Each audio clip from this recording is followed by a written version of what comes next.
할렐루야. 우리 서로 앞뒤 옆에 계신 분들과 인사 나누겠습니다. 잘 오셨습니다. 은혜 받으세요. 건강하세요. 이렇게 인사하겠습니다. 제가 며칠 전에 죽전에 스타필드 마켓에 다녀왔습니다. 그곳 2층에 갔더니요, 아이들을 위한 공간이 아주 깔끔하게 잘 만들어져 있었습니다. 지은 지가 얼마 안 됐어요. 그래서 제가 한번 가봤는데요, 특히 아이들이 편하게 앉아서 책을 읽을 수 있는 공간이 아주 잘 꾸며져 있었고요, 책도 아주 진열이 잘 되어 있었습니다. 그래서 제가 그곳에 갔다가 시간이 좀 돼서 그 아이들 서재에 있는 책을 한 권 뽑아 들었습니다. 그냥 우연히 집어든 책이었는데요, 그 책의 제목은 여우였습니다. 아이들 동화책이라 그런지 책을 읽는 데는 그리 오랜 시간이 걸리지 않았습니다. 한 3분도 채 걸리지 않았어요. 글도 별로 없었고요, 그림이 아주 많았기 때문에 금방금방 넘어가더라고요. 이 책은 믿음과 우정 그리고 배신에 관련된 내용을 다루고 있었습니다. 저는 이 책을 읽고 나서 참 많은 생각을 했어요. 그리고 이 책을 제가 여러분들에게 좀 소개를 해드려야 되겠다라는 그런 생각이 들어서 그림과 함께 간략하게 이 책을 좀 여러분들에게 소개해 드릴까 합니다. 그림을 먼저 하나 띄워주시겠어요? 큰 불로 모든 것이 타버린 숲에서 한쪽 눈을 다친 개가 까치를 구해줍니다. 까치는 개의 도움으로 살아났지만 날개를 다쳐서 날 수 없게 되자 점점 움츠려 들었습니다. 하지만 개의 끈질긴 설득으로 이 둘은 서로를 도우며 살아가게 됩니다. 까치는 개의 눈이 되어주고 개는 까치를 등에 태우고 다니며 날 수 없는 까치와 함께 했습니다. 그러던 어느 날 여우가 등장하면서 개와 까치의 관계에 균열이 생기기 시작합니다. 여우는 까치에게 개를 떠나 자신과 함께 하자고 유혹을 합니다. 까치는 여우의 유혹을 처음에는 거절했지만 여우의 달콤한 말에 빠져들기 시작합니다. 그리고 까치는 개를 배신하고 여우를 따라가게 됩니다. 그렇게 뜨거운 사막에 도착한 여우는 까치를 내동댕이 쳐버리고 가버립니다. 이때 여우가 까치를 돌아보며 이런 말을 합니다. 이제 너와 개는 외로움이 무엇인지 알게 될 거야. 여러분, 개와 까치는 서로의 장애를 이해하고 도우며 완전한 존재로 함께 살았습니다. 그러나 여우가 끼어들면서 개와 까치의 관계는 깨어져 버립니다. 이로 인해 둘 사이의 믿음과 신뢰는 무너져 버린 것입니다. 이 동화에서 여우는 남의 행복을 질투하여 개와 까치의 관계를 파괴하는 존재로 등장하고 있습니다. 여러분, 이 동화책에 등장하고 있는 여우가 오늘 여러분들이 읽으셨던 에베소서 6장에서 언급하고 있는 마귀임을 우리는 직감할 수 있다는 거죠. 이 마귀는 주님과 우리 사이를 갈라놓을 뿐만 아니라 믿음과 신뢰를 무너뜨립니다. 오늘 본문 말씀 속에서 사도 바울은 나의 믿음과 확신을 흔들어 놓는 마귀로부터 우리 머리를 보호하기 위해서 구원의 투구를 써야 한다고 말씀하고 있습니다. 여러분, 고대 로마 시대의 군인들이 쓰고 다녔던 투구는요, 청동이나 철로 만들어졌습니다. 한번 화면을 보여주시겠어요? 저렇게 생겼습니다. 상당히 딱딱하고 무거울 것 같죠? 맞습니다. 보는 그대로입니다. 당시 투구는요, 머리와 이마, 코와 얼굴의 볼, 그리고 목을 보호하는 장비였습니다. 도끼나 긴 칼날로부터 머리 부분과 목을 보호하기 위해서 사진과 같은 투구를 사용했다는 거죠. 여러분, 그러면 사도 바울이 말하는 이 구원의 투구는 무엇을 말하는 것일까요? 이 말씀의 뜻을 분명하게 또 선명하게 해석해 주는 부분이 데살로니가전서 5장 8절에 나옵니다. 오늘 이 성경 말씀을 우리가 같이 한번 읽어보겠습니다. 시작. 우리는 낮에 속하였으니 정신을 차리고 호신경을 붙이고 구원의 소망의 투구를 쓰자. 에베소서에서 말하는 구원의 투구를 데살로니가 전서에서는 구원의 소망의 투구라고 이렇게 표현하고 있습니다. 그렇다면 여기서 말하는 소망은 무엇을 말하는 것일까요? 소망은 헬라어로 엘피다입니다. 엘피다는 소망, 기대, 확신이라는 뜻을 가지고 있습니다. 즉 소망은요, 확신을 말하는 것입니다. 여러분, 그렇다면 우리는 어떤 확신, 어떤 소망 속에서 살아가야 할까요? 첫째로 구원의 확신 속에서 살아가야 합니다. 제가 아까 구원의 투구를 데살로니가 전서에서는 구원의 소망의 투구라고 말씀을 드렸습니다. 그 소망이 확신이라고 말씀을 드렸습니다. 오늘 성경의 본문 내용을 좀 더 정확히 표현해 본다면 사도 바울은 구원의 확신의 투구를 쓰라고 우리에게 말씀하고 있다는 겁니다. 여러분들은 구원의 확신을 가지고 살아가고 계십니까? 구원의 확신을 가진다는 것은요, 상당히 중요합니다. 확신 있는 신앙과 없는 신앙은요, 다르기 때문입니다. 확신은 구원의 문제뿐만 아니라 삶의 모든 영역에서도 아주 중요하다는 거죠. 무엇이든 확신이 없으면 무언가를 이루어내기가 어렵습니다. 능력이 있어도 확신이 없으면 그 능력 발휘가 제대로 되지 않습니다. 능력을 끌고 가는 힘이 바로 이 확신이다라는 거죠. 내가 하는 일에 확신이 없으면 우리는 언제든지 흔들릴 수밖에 없는 것입니다. 이것을 잘 아는 마귀는 우리의 머릿속에 부정적인 생각을 집어넣습니다. 이때 우리가 확신이 없으면 흔들리고 의심의 삶을 살아갈 수밖에 없게 되는 것입니다. 마귀는 인간의 삶에 있어서 가장 중요한 구원에 관한 문제에 대하여 성경과 다른 생각을 집어넣으므로 왜곡된 구원관, 잘못된 신앙관을 갖고 신앙생활을 하게 합니다. 마귀는 과거의 지은 죄를 떠올리게 해서 죄책감에 시달리게 함으로써 구원에 대한 자신감을 떨어뜨립니다. 또한 예수 그리스도가 아닌 다른 어떠한 것을 믿어도 구원을 받을 수 있다는 잘못된 확신과 믿음을 가지도록 한다는 겁니다. 우리는 이런 잘못된 사상에 빠져서는 안 된다는 거죠. 그런데 참 안타까운 것은 많은 기독교인들이 구원의 확신을 가지지 못한 채 신앙생활을 하고 있다는 것입니다. 화면을 좀 봐주시겠어요? 목회 데이터 연구소가 작년 9월 23일 서울 종로구 연동교회에서 한국교회 명목상 교인 실태 및 신앙의식을 주제로 설문조사를 실시했습니다. 성경은 하나님의 말씀이다. 이 사실을 믿느냐라는 질문에 88.8% 성도들이 그렇다라는 높은 동의를 보였습니다. 예수님은 우리 죄를 위해서 죽으셨고 부활하셨다라는 질문에 83.6%가 그렇다라고 대답했습니다.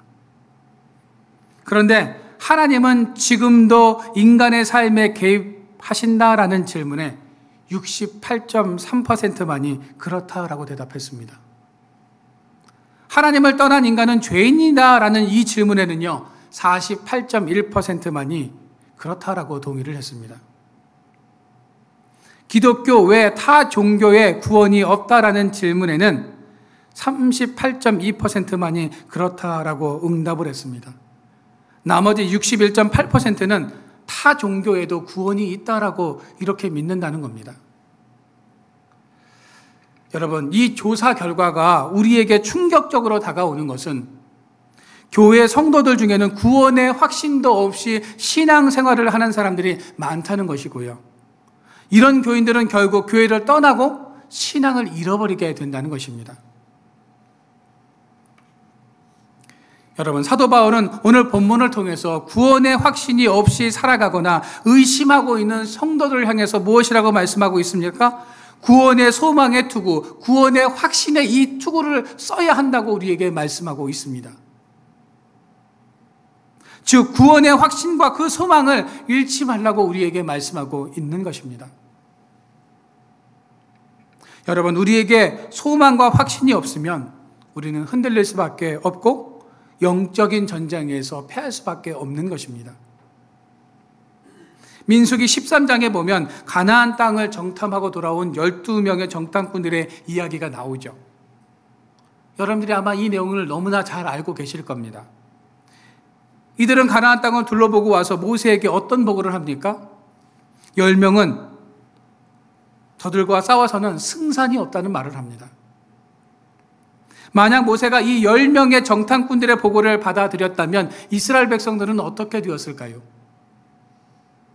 아마 성경에 이렇게 기록됐을 겁니다. 광야에서 모두 다 죽었더라. 죽을 고생하고 생고생을 하다가 광야에서 죽었더라. 아마 성경에 이렇게 기록되었을 겁니다. 소망과 확신을 잃어버린 전쟁은 절대로 이길 수 없는 것입니다. 그래서 우리는 마귀가 주는 악한 생각을 물리쳐야 합니다. 그 생각을 대적할 수 있어야 하는 것입니다. 그 악한 생각을 대적할 수 있는 것은 바로 구원의 소망과 확신임을 믿으시기를 바랍니다. 여러분, 바라기는 구원의 소망과 확신 속에서 살아가시기를 바랍니다. 마귀가 주는 생각을 대적해서 날마다 영적으로 승리하는 삶을 살아가는 저와 여러분들의 삶이 되어지기를 주님의 이름으로 축원드립니다. 두 번째로, 주님께서 나를 사랑하신다는 확신 속에서 살아가야 합니다. 오늘날 우리는 의심 속에 살아갑니다. 그렇죠? 어쩌면 의심하면서 살아가는 것이 훨씬 더 지혜로운 것이 아닌가 하는 생각이 들기도 합니다. 얼마나 많은 가짜와 사기가 판을 치는 시대입니까? 그래서 우리는 늘 합리적인 의심을 해야 합니다. 예전에는요, 길거리에서 뭔가 뭘 주면 어떻습니까? 잘 받았어요. 또 받아서 그것을 먹기도 했습니다. 그런데 요즘은 어떻습니까? 누가 뭘 줘도요, 안 먹어요. 받지도 않습니다. 요즘 학교에서는요, 모든 것을 의심하라고 아이들에게 가르칩니다. 누가 뭘 주면 절대로 먹지 마라, 받지도 마라, 그 사람과 눈을 마주치지도 마라. 모든 것을 의심하라고 이야기합니다. 아는 사람이어도 절대로 따라가서는 안 된다고 가르칩니다. 우리가 사는 이 세상이 왜 이처럼 의심부터 하는 세상이 되었는지 이해가 되지 않을 정도입니다. 지난 9월이었습니다. 한 TV 프로그램에서 1990년도에 있었던 혈액형 살인 사건에 대한 내용을 다루고 있었습니다. 이 사건의 전말은 이러했습니다. O형 혈액형을 가진 두 부부가 결혼을 했습니다. O형 혈액형을 가진 부모에게서는 무슨 형의 아이들이 나옵니까? O형만 나올 수가 있습니다. 그런데 문제는 그 가정에 A형을 가진 아이가 태어나면서부터 문제가 시작되었습니다. 이 부부는 이 문제로 자주 다투었고 남편은 아내가 바람을 피웠다고 생각을 했습니다. 그래서 의처증 증세를 보이기 시작했습니다. 남편이요, 부인을 날마다 괴롭히며 힘들게 합니다. 이 오해를 견디다 못한 아내는 그만 아이들을 죽이고 자기 자신도 스스로 목숨을 끊는 극단적인 선택을 하게 되죠. 그런데 반전은 남편이 자신의 혈액형을 잘못 알고 있었던 것입니다. 남편 혈액형은 O형이 아니라 A형이었다는 거죠. 남편은 어릴 적 잘못된 혈액형 검사 결과를 평생 믿고 지금까지 살아온 겁니다. 이런 사소한 오해와 의심이 결국 비극적인 일을 만들어버리고 말았다는 겁니다. 여러분, 우리가 분명한 확신 속에 거하지 못하면 오해와 의심이 쌓여가고 결국 비극적인 일들이 생겨나고 마는 것입니다. 그래서 우리는 확신 가운데 거해야 한다는 거죠. 여러분, 우리는 어떤 확신 가운데 거해야 할까요? 주님께서 우리와 함께 하신다는 사실을 믿으시기를 바랍니다.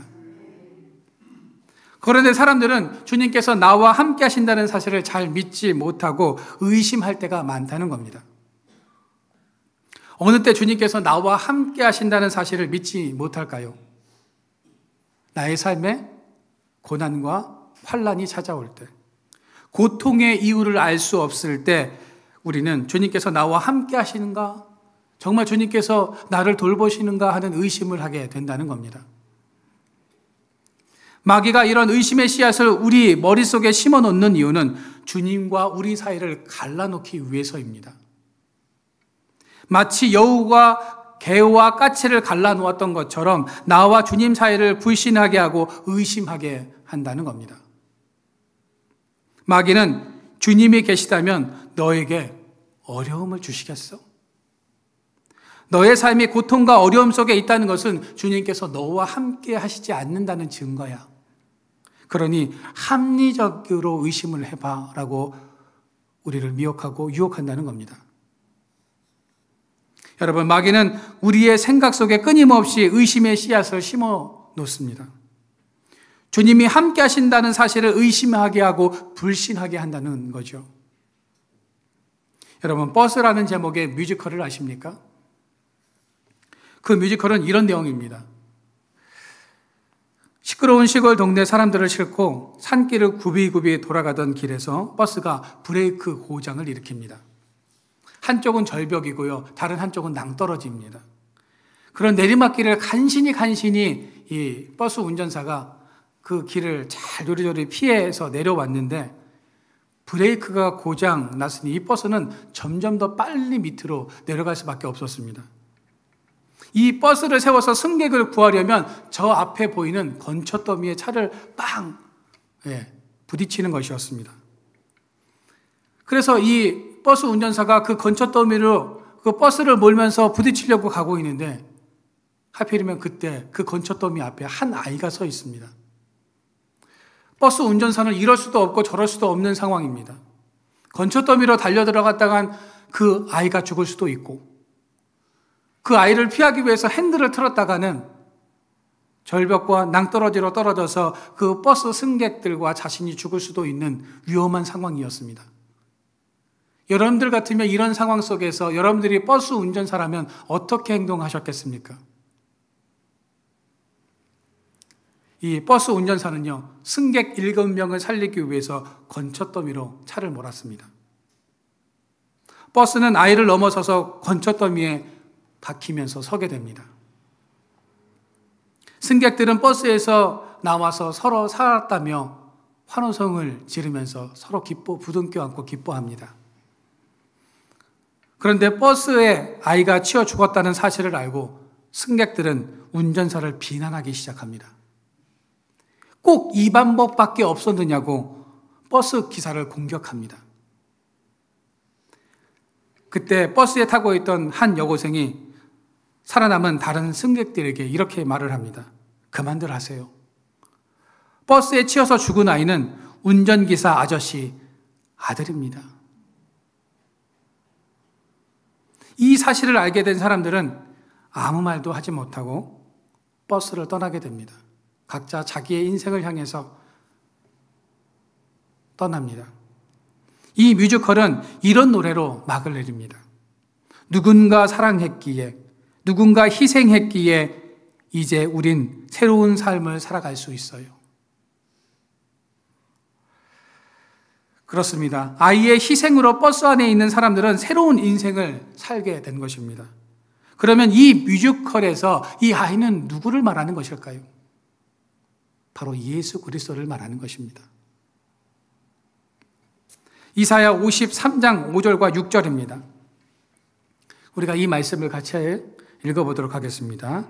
시작. 그가 찔림은 우리의 허물 때문이요 그가 상함은 우리의 죄악 때문이라. 그가 채찍에 맞음으로 우리는 나음을 받았도다. 우리는 다 양 같아서 그릇 행하여 각기 제 길로 갔거늘 여호와께서는 우리 모두의 죄악을 그에게 담당시키셨도다.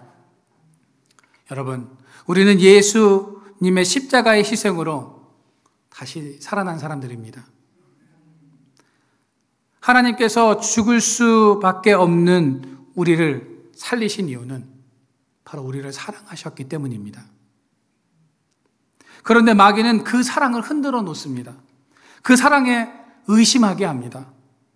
주님께서 나를 사랑하신다는 확신을 가지지 못하면 우리는 그 예수님의 죽음을 무의미하게 만드는 것입니다. 여러분, 바라기는 하나님께서 그 아들을 내어주시기까지 우리를 얼마나 사랑하셨는가를 깨달으시기를 바랍니다. 자신의 몸을 내어주시면서도 우리를 사랑하셨던 주님의 사랑에 우리는 감사해야 하는 것입니다. 여러분, 주님께서는 광야에 우리를 버려두지 않으십니다. 고난의 그 순간 속에서도 나와 고난의 길을 함께 걷고 계십니다. 여러분, 그 사실을 믿으시기를 바랍니다. 주님께서는 우리의 손을 절대로 놓지 않으십니다. 우리가 주님의 손을 놓는 것이지 주님은 우리의 손을 단 한순간도 놓지 않고 계시다라는 거죠. 우리는 주님이 내 앞에 계시지 않는다고 원망하지만 주님은 우리 뒤에서 우리가 넘어지지 않도록 우리를 돕고 계신다는 사실을 믿고 오늘도 이 믿음의 확신 가운데 살아가는 저와 여러분들의 삶이 되어지기를 주님의 이름으로 축원드립니다. 마지막 세 번째로 영원한 나라에 대한 확신과 주님께서 다시 오실 것이라는 확신 속에서 살아가야 합니다. 여러분들은 지금 내가 죽으면 천국에 들어갈 수 있다는 확신을 가지고 계십니까? 아멘. 마귀는 미래의 천국을 바라보지 말고 지금 눈에 보이는 손에 잡히는 것을 추구하며 살아가라고 우리를 유혹합니다. 사실 눈에 보이지 않는 것을 따르는 그런 삶보다 눈에 보이는 것을 따라 사는 삶이 훨씬 더 편하고 쉽습니다. 마귀는 이 땅의 모든 것이 영원할 것처럼 우리를 착각하게 만든다는 거죠. 그래서 천국의 소망보다는 이 땅의 소망을 두고 살아가라고 우리를 유혹합니다. 그러나 우리가 추구해야 하는 것은 영원한 나라, 주님께서 다시 오실 것을 믿고 살아가야 하는 것입니다. 여러분, 복음이 어떻게 로마를 정복할 수 있었을까요? 그리스도인들을 그렇게 핍박하던 로마가 어떻게 기독교를 받아들였는가 하는 것입니다. 무자비하게 학살하던 로마인들이 왜 기독교를 AD 380년에 국교로 받아들이게 되었는가 하는 것입니다. 많은 이유가 있겠지만 분명한 것은 천국에 대한 확신, 주님께서 다시 오실 것이라는 이 확신을 그들도 보았기 때문입니다. 로마인들은 그리스도인들을 십자가에 못 박고 불태워 죽였습니다. 콜로세움 경기장에서 굶주린 맹수에게 얼굴을 찢기고 손발에 물어뜯겨서 죽게 했습니다. 그런데 그리스도인들은 그런 상황 속에서도 주님의 이름을 불렀습니다. 불길 속에서도 찬양하는 그 모습을 보면서 천국에 대한 확신을 가지게 되었던 것입니다. 여러분, 극한의 공포 속에서도 배교하지 않고 주님의 이름을 부르고 죽어갔던 성도들, 목이 잘리고 돌에 맞아 죽어가면서도 십자가에 못 박혀 죽으면서도 도리어 자신을 죽이는 자들을 용서할 수 있었던 이유가 무엇 때문이었습니까? 천국에 대한 소망을 가지고 있었기 때문입니다. 주님께서 다시 오실 것을 기대했기 때문입니다. 영원한 천국이 예비되어 있음을 확신했기에 그들은 죽음을 받아들일 수 있었던 것입니다. 천국에 대한 소망을 가진 자들은 비록 고난을 당할지라도 그 고난 속에서 신비를 발견하게 됩니다. 그 믿음이 흔들리지 않는다는 겁니다. 마귀에게 지는 것이 아니라 세상을 이기고 믿음 안에서 승리하게 되는 것입니다. 여러분, 다음 주 주일이 교회력으로 어떤 날입니까? 대림절입니다. 대림절은 주님의 다시 오심을 기다리는 절기이죠. 하늘로 올라가셨던 주님이 언젠가 다시 오실 것을 기다리면서 믿음과 확신 속에서 살아가겠다고 결단하고 결심하는 절기가 바로 이 대림절입니다. 여러분, 대림절은 기다림의 절기이기도 하지만 우리에게는 믿음과 확신의 절기이기도 합니다. 모든 것이 불확실한 이 시대 속에서 주님의 오심을 기다리는 것이 어쩌면 비이성적인 것인지도 모르겠습니다. 그러나 우리 성도들은 믿음의 확신 속에서 주님을 기다려야 한다는 겁니다. 여러분, 마귀는 끊임없이 우리의 머릿속에 악한 생각을 하게 할 뿐만 아니라 의심하게 해서 두려움과 불안 속에 살아가게 합니다. 그 마귀의 악한 공격으로부터 우리 자신을 보호할 수 있는 방법은 믿음의 확신을 가지는 것입니다. 우리에게 확신이 없으면 무기력하게 무너지고 만다는 거죠. 여러분, 바라기는 구원의 확신 가운데 거하시기를 바랍니다. 주님께서 여전히 나를 사랑하신다는 이 사실을 믿으시기를 바랍니다.